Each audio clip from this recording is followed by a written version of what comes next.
RetroDaze. With the weather getting warmer and summer on the horizon, my mind drifts back to those magical nights of my early teen years when I was set loose on my own to do whatever I darn well pleased. Now, these were the years before I could drive, but after my parents felt the need to keep a close watch over me. The years when, despite being only like 13 or 14, I felt like a fully fledged adult prepared to conquer the world, school nights and bedtimes be damned. On many of those kinds of nights, I ended up at the local mall, and even more often, the food court. And with a little help from our trusty time machine, that's exactly where we're headed today.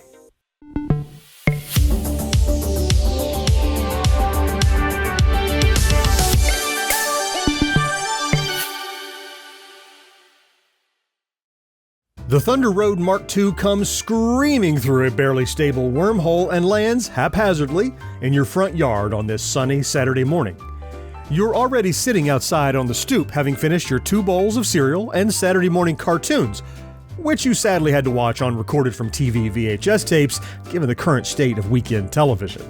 Nevertheless, you're content, and seeing the Thunder Road only enhances your happiness because this means the RetroDaze team is back to take you on another trip into the past. Hey, you call out as John, producer Tony, Alyssa, and writer Tony all pile out of the vehicle, accidentally trailing crumpled fast food wrappers and soda cans onto your yard.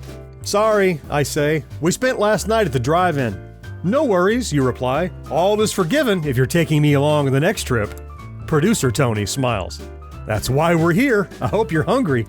We all pile back into the time machine and scream through the wormholes back to a time when the mall food court was one of our favorite places to eat. Just about any time is the right time for good eating at the Tri-County Mall. Starting at 6 in the morning with breakfast at Vicky's Cozy Corner. Then there's some great choices in our newly completed food court. Pecos. Little Red Barn. Dog and Burger, Lock, Stocks and Bagels, Ice Cream and Cake, Pizza Man, Drex Subs, and the Candy Man. Then for evening dining and great atmosphere, our post-time restaurant and pub. Just bring your appetite and we'll take care of everything. From snacks to fine dining, anytime you're hungry, 20 hours a day, morning, noon, or night, there's plenty of choices for great food here at the Tri-County Mall, Baldwinsville.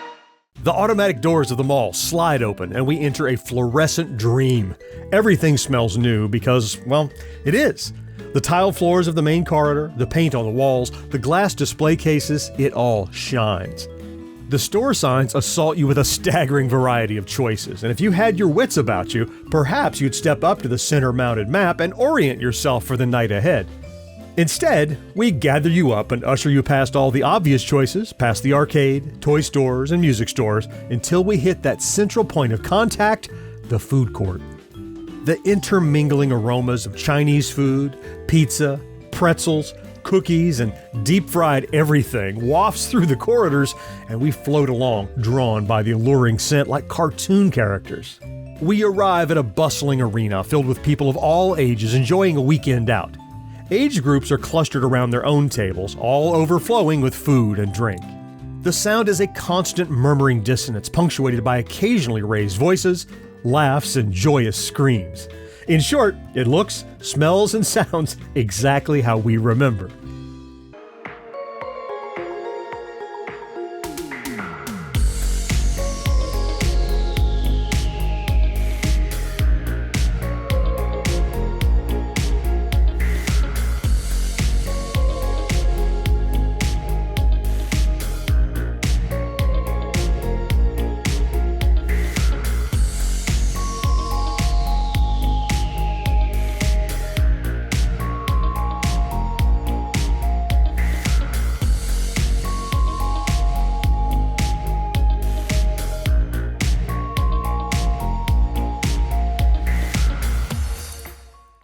Is that a Chick-fil-A? You ask as we wander into the food court.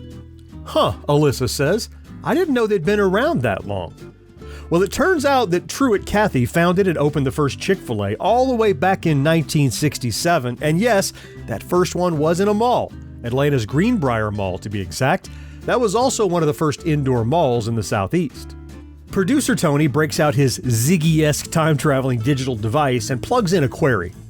According to their website, in the 60s, the original Chick-fil-A chicken sandwich was sold for 59 cents, and team members wore ascots, candy-striped aprons, and soda jerk hats and ties. The restaurant was only 384 square feet, roughly the size of a two-car garage, and was a pioneer in the modern-day food court. It looks like that same Greenbrier Mall Chick-fil-A was in business for more than 56 years, but had to close in May of 2023. You shrug. That's cool and all, but I'm not really in the mood for chicken sandwiches and waffle fries, even if the price is a fraction of the 2026 cost. Yeah, I say, it's not really what I think of when I crave mall food court food either. Writer Tony laughs. You crave mall food? I mean, I get the inherent nostalgia surrounding the experience, but for me, it was more about convenience than anything else. If I was in the mall and hungry, it just made sense. Alyssa condescendingly pats Writer Tony on the head. You've clearly never had an Auntie Anne's pretzel.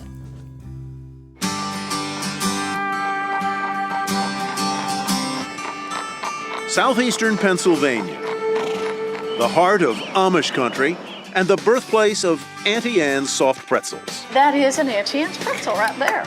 And this is Auntie Anne, otherwise known as Ann Byler. Oh, hun, that's a little bit fat. Her husband Jonas helped develop the recipe. They knew it was delicious, but never expected the public's insatiable appetite for it.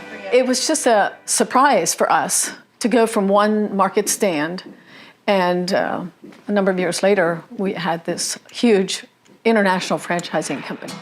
The intoxicating aroma of sweet pretzel dough being freshly baked stands out as one of the predominant mall smells for me. Well, that and maybe Cinnabon, if we're talking about baked goods. While Auntie Anne's initial stand was founded in 1988, the first mall location was November 1989 at Park City Mall. And after that, they had rapid expansion into other malls, growing to 100 locations by 1992. In that way, Auntie Anne's definitely feels like a quintessential 90s mall food stand, and in fact, as I look around the food court to determine where that lovely pretzel smell is coming from, I realize the franchise is nowhere to be found. Producer Tony taps me on the shoulder and points down a side hallway away from the food court where I see Auntie Anne's like an island unto itself. I forgot how often the pretzel stand wasn't located in the main food court area. Tony says, Auntie Anne's is often located in high-traffic corridors or kiosks rather than food courts to maximize impulse buys rather than competing directly with full meal options. Well, that makes perfect sense to us, and frankly, the pretzels are good enough that we all leave the food court momentarily so we can each get a pretzel. A couple of us go for the classic buttery pretzels, while you and Alyssa go for the cinnamon sugar variety. The pretzels melt in our mouths, and we wander back to the bustling food court. Sbarro, more than pizza.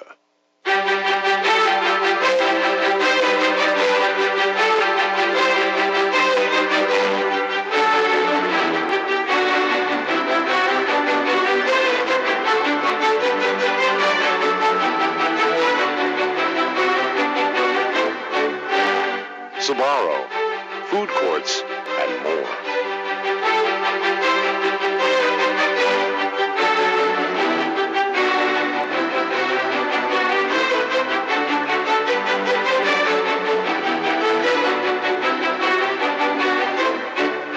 Sbarro, growing into the 90s and beyond.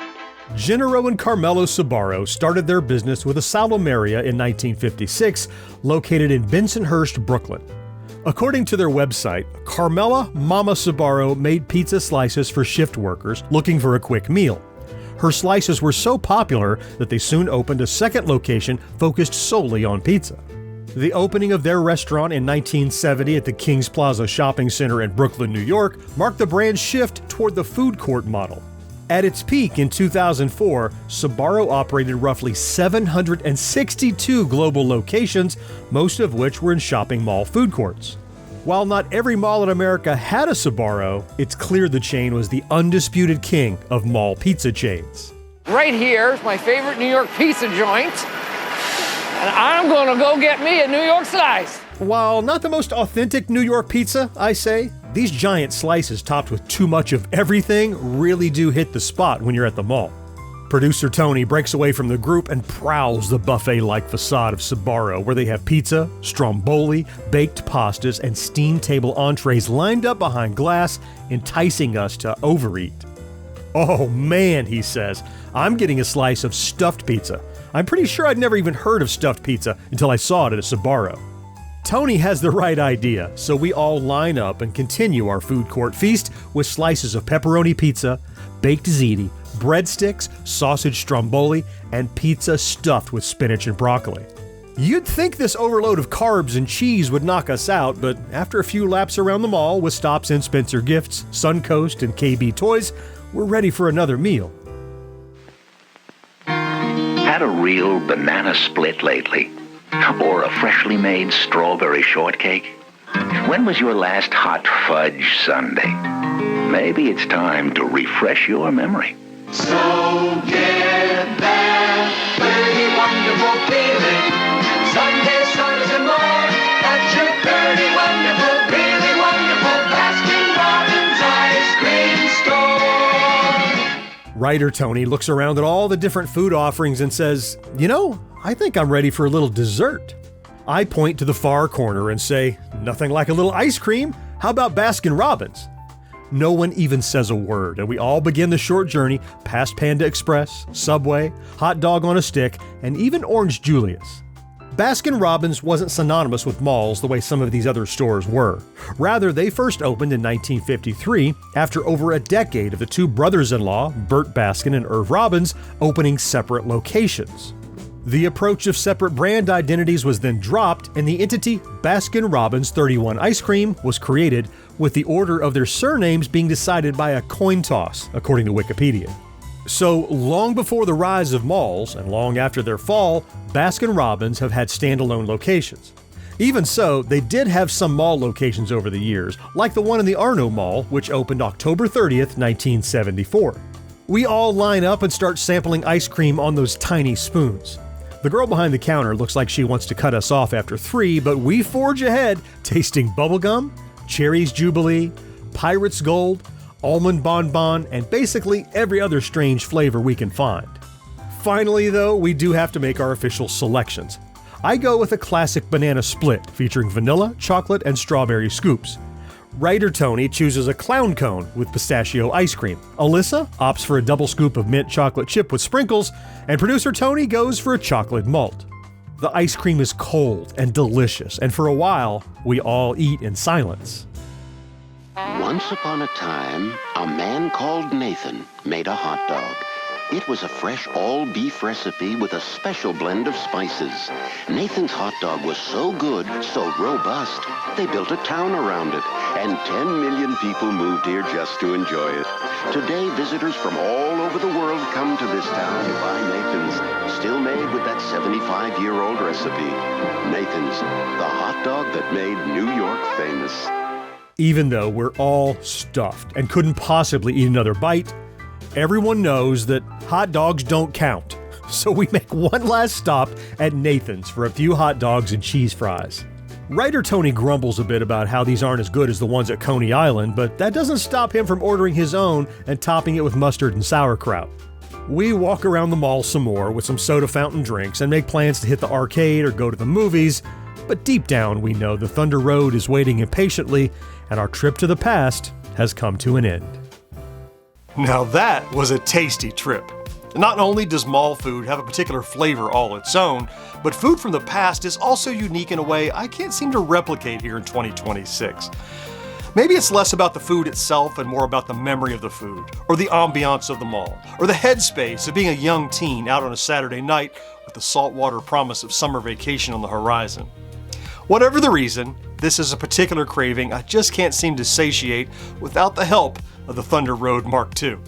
What were your favorite mall foods of the 70s, 80s, and 90s? You know I would love to hear about it down in the comments. If you enjoy our content, please consider liking this video, subscribing to the channel, and maybe even activating that ubiquitous notification bell.